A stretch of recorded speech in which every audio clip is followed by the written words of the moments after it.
Bonjour à toi et bienvenue à la deuxième vidéo de la série consacrée à la mécanique des fluides. Aujourd'hui, nous sommes toujours sur la cinématique des fluides et c'est la deuxième vidéo sur la cinématique.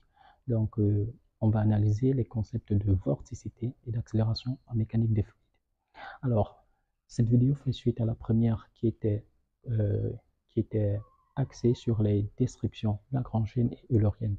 Nous avons vu qu'en description eulérienne, qui était la plus propice pour la mécanique des fluides, on était à mesure de définir un champ local de vitesse qui dépendait de m et de temps et du temps, de telle sorte que les paramètres spatiaux, oui, enfin, oui, les paramètres d'espace et les paramètres de temps soient dissociés, donc soient indépendants. Ceci, c'est encore comme un V que je peux dire que c'est x et de t. Alors, la vorticité, déjà, on se rappelle du fait que le rotationnel, lorsqu'on voyait les expressions sur le rotationnel, on sait que le rotationnel euh, d'un vecteur, d'un champ quelconque, vient juste nous donner en fait le caractère tourbillonnaire des lignes de ce champ vectoriel autour d'un point quelconque. Ça veut dire que lorsque je vais évaluer mon rotationnel de M, mon rotationnel de V en un point M, ça va juste me donner comme information est-ce que les lignes de, comment dire, est-ce que les lignes de courant, ou bien c'est-à-dire oui, les lignes de courant, les lignes de mon champ vectoriel de vitesse ont une tendance à se courber autour du point M. Alors c'est dans ce contexte qu'on définit ce qu'on appelle la vorticité, qui n'est rien d'autre que le rotationnel de mon champ de vitesse local Vp, qui est encore ceci. Donc le rotationnel de ceci, c'est ce qu'on appelle la vorticité. La vorticité de mon champ vectoriel, et ceci sera défini comme le double de mon vecteur tourbillon. Autrement dit, oméga, qui est le vecteur tourbillon, sera la moitié de ma vorticité. Donc ceci, c'est le vecteur tourbillon. Ok. Maintenant, parlons de l'accélération en mécanique des fluides. Nous avons vu qu'en description lagrangienne, en suivant la description lagrangienne, on a vu que l'accélération, c'était simplement la dérivée carrée de RP par rapport à T carré. Pourquoi? Parce que cette dérivée prend déjà en compte le déplacement de la particule.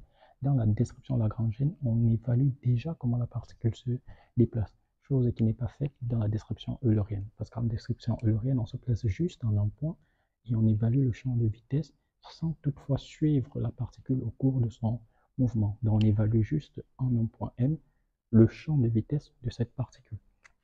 Ce qui va faire en sorte que dans le concept, comme je vous ai dit dans la vidéo précédente, que dans cette vidéo, on verra ce qu'on appelle une dérivée particulière. La dérivée particulière va juste prendre en compte le fait que la particule est en mouvement dans l'espace, parce qu'en description eulérienne, on ne prend pas cela en compte. C'est pour ça que dans la description eulérienne, on ne va pas utiliser le fait que la dérivée, l'accélération soit la dérivée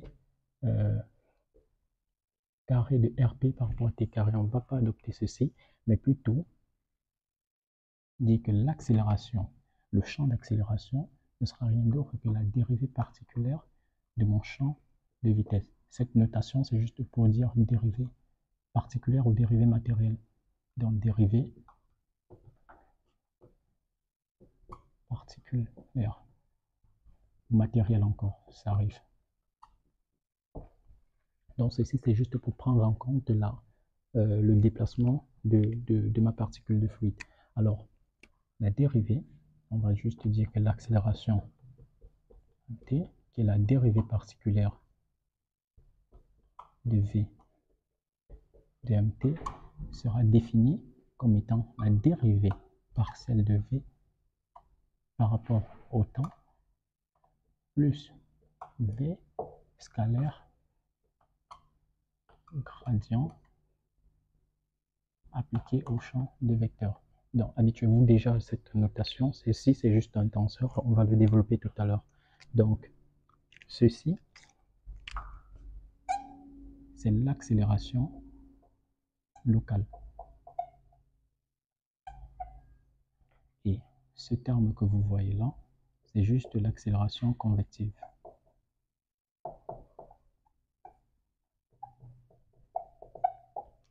L'accélération locale permet de prendre en compte l'aspect non permanent de mon champ de vitesse. Non permanent. Donc, lorsqu'on parle de permanent, vous voyez le temps dans la permanence. Et maintenant, l'accélération convective permet de prendre réellement en compte le déplacement de ma particule de fluide, c'est-à-dire l'effet non uniforme, l'aspect non uniforme. Ça permet de prendre en compte l'aspect non uniforme de mon champ de vitesse. Oui. OK. Donc maintenant, ça peut arriver, au lieu d'adopter cette notation, vous allez voir dans certains documents, on va vous dire qu'en fait, le V scalaire grade appliqué au champ de vitesse n'est rien d'autre que le gradient de V carré sur 2 plus 2 oméga vectoriel V. Avec 2 oméga, on sait que ceci, c'est encore le rotationnel de V. Donc ça, c'est une expression qui est très souvent utilisée également lorsqu'on ne veut pas faire appel, lorsqu'on ne veut pas introduire le tenseur gradient. Je vais vous détailler exactement ce qu'on voit dans le tenseur gradient. Ce n'est pas quelque chose de compliqué. En fait, l'opérateur gradient, tel que vous voyez là, c'est mathématiquement, c'est décrit comme étant une matrice. Ça veut dire que le gradient d'un champ vectoriel, il s'applique à un champ vectoriel, hein, n'est rien d'autre que nable tensoriel. Ah, c'est vrai qu'on n'a pas encore vu exactement ce que c'est, mais en mécanique des milieux continus, on aura le temps de décrire ce que cela représente.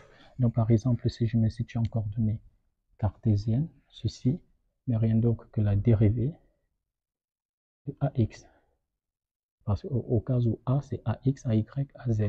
Donc, j'ai la dérivée de AX par rapport à X, dérivée de AX par rapport à Y, dérivée de AX par rapport à Z. Ici, c'est la dérivée de AY par rapport à X, dérivée de AY par rapport à Y, dérivée de AY par rapport à Z, dérivée de AZ par rapport à X, AZ par rapport à Y, la dérivée de AZ par rapport à Z. Donc ceci, c'est juste pour vous dire en fait ce que ça représente. Mais ce n'est pas utilisé là. Là, on a V scalaire grade qui s'applique à un vecteur V. Et je vais vous détailler ce que ceci peut également valoir. Ça veut dire que si je prends mon opérateur V scalaire grade, que je l'applique à un champ A quelconque, en fait, un champ A qui est aussi AX, AY, AZ, ça va me donner un vecteur